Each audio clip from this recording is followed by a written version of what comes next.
From KVUE News in Austin, you're watching Texas This Week with Ashley Goodo. Good Sunday morning. Early voting in the primary runoff election starts tomorrow, and Republican voters aren't the only ones who have to decide who will be in the Attorney General race come November. 5 Democrats ran in March. Now, former American Civil Liberties Union attorney Rochelle Garza is facing off against attorney and former mayor of Galveston Joe Jaworski, grandson of Watergate special prosecutor Leon Jaworski. I sat down with both of them to discuss their campaigns. During the March primary, you were in a crowded field of Democrats vying to be the next Attorney General of Texas. You ended the night with a sizable lead, earning 43% of the vote to Joe Jaworski's roughly 20%. Now, since that time, you both have earned some notable endorsements and support. So I want you to talk to voters about why you believe you're the better candidate. I'm a Latina from the border. I'm the daughter of 2 public school teachers, a 5th-generation Texan, a new mom. I know what everyday Texans are going through. I know what it takes to fight for civil rights and get important civil rights reinforced across the country. And that's what we're going to need in the Attorney General race. Once we're at the point where we're going up against Ken Paxton, we need a real voice that understands what people are going through and that can actually fight for civil rights, make sure that people have access to healthcare, that their right to access the ballot box is respected. We need somebody who's gonna protect workers' rights. And those are the things that I bring to the table. I'm a fighter, and I'm gonna fight for every single Texan to have a fair shot to get ahead. Getting to this point, the runoff election for Attorney General on the Democratic ticket was not without some hurdles. Rochelle Garza ended the night with 43% of the vote, but for days, it was not clear who came in second place. In the end, you beat out civil rights attorney Lee Merritt by about 4,000 votes, walking away with roughly 20% of the vote. So Garza has a sizable lead, and then Merritt endorsed her. So I want you to tell voters why you believe you're the better candidate. Well, thank you, Ashley. And it's been a real pleasure running with all my colleagues, Ms. Garza, Mr. Merritt, and the others. Even though there was a great vote spread on March 1st, it's going to be different in the runoff. There's a lot less voters, more intentional voters, Ashley.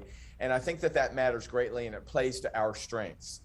Yes, Mr. Merritt endorsed Ms. Garza right away. But those who have endorsed Mr. Merritt have now come to my side. Houston Mayor Sylvester Turner, Congresswoman Sheila Jackson Lee, Senator Boris Miles, and many others.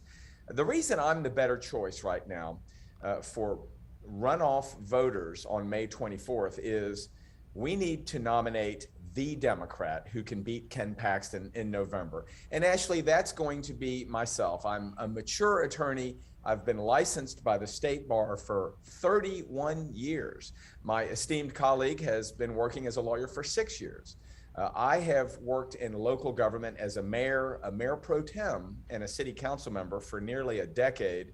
And Ms. Garza, who is 37, has a bright future ahead of her. She's not had a chance to serve in local government, but I think my experience, having served after Hurricane Ike and supported public housing in a very sort of hostile atmosphere, shows that I know how to handle the crucible, and I know how to work on day one. You don't have to worry about Joe Jaworski when he is the Attorney General. If you win this primary and are elected Attorney General in November, what's going to be your top priority for the state of Texas? What are you doing day one?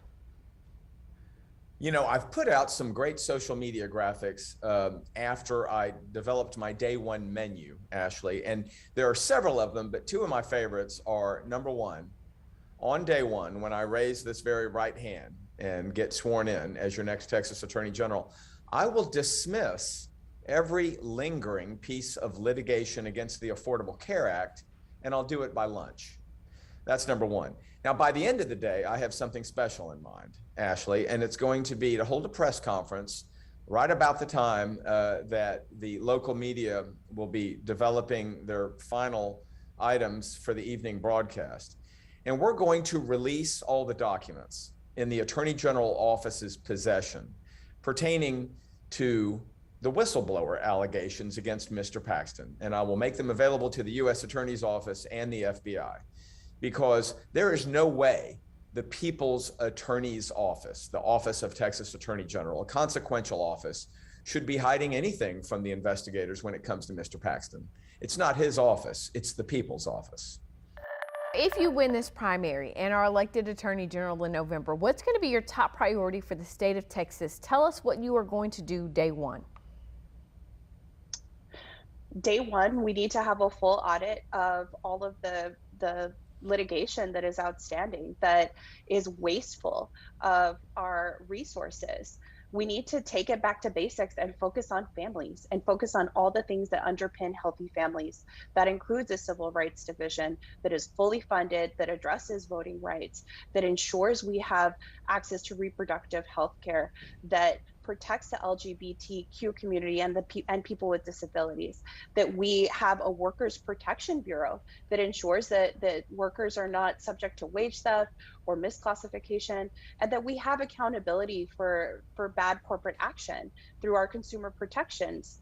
We need to have accountability for what happened with the power outage and the freeze and the price gouging that ensued, that all of us experienced in Texas. And the Attorney General's office has a huge role to play in this and making sure that we are represented.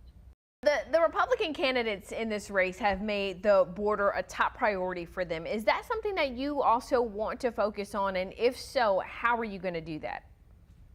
Absolutely. I consider it a crisis, but not just because of the number of human beings seeking a better life. I think the border is a crisis due to the performance art coming out of the governor's mansion and the office of Texas Attorney General. Nothing is happening, but billions of dollars are being wasted on performance art. We are repurposing our DPS and our National Guard at great expense to their families and their mental health and not accomplishing much of anything. But I do understand it is a hot topic, so I've got specific items in mind.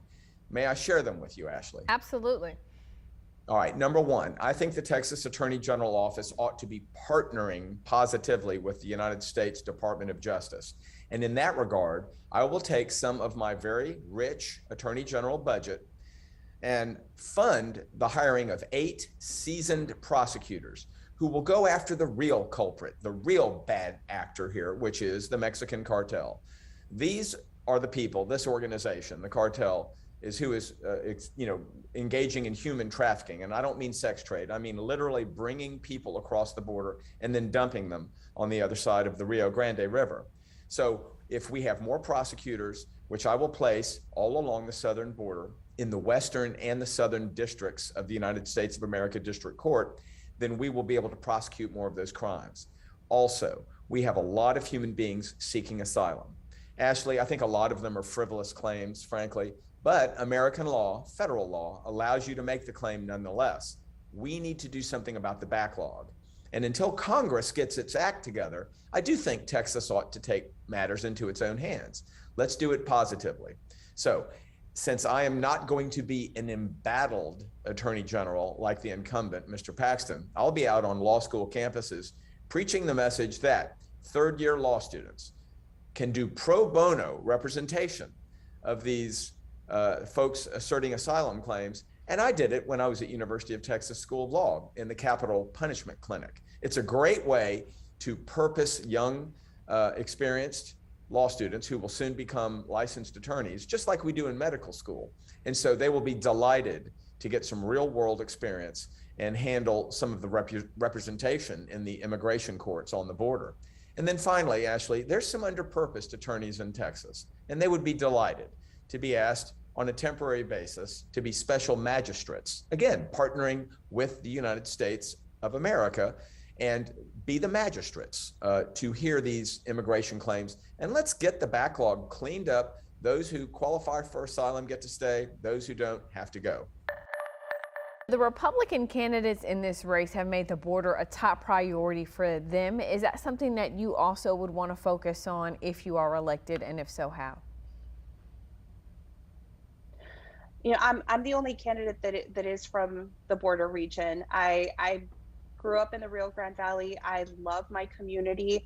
It is a really family-oriented community, and we love our neighbors, just like every Texan does. The border region has been used as a wedge issue by the Republican Party, by the state leadership. We need to focus on the things that are actually impacting Texans, because focusing on the border that we've seen coming from Ken Paxton and from Governor Abbott, it's just a distraction from the things that people actually need.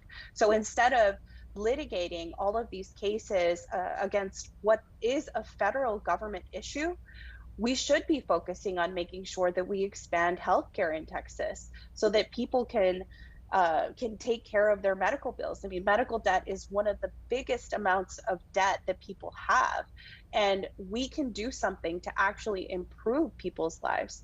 So as Attorney General, I would ensure that we are focusing on the things that are going to improve Texans' lives instead of going into these wedge issues and distracting from the things that we really need to accomplish for Texans. I also talked with Garza and Jaworski about their priorities of wanting to legalize recreational use of marijuana and reproductive rights. You can watch my full interview with both candidates on the KVUE YouTube channel. There, you can also find my full interview with Republican candidate for Texas Attorney General, Land Commissioner George P. Bush, who is facing off against incumbent AG Ken Paxton. Paxton did not respond to our request for an interview. Now, a few reminders about the May 24th election. Early voting starts tomorrow, May 16th, and runs through May 20th. Election day is May 24th. You can find out what else is on the ballot and where to vote in our voter guide at KVUE.com/votetexas. That's Texas This Week.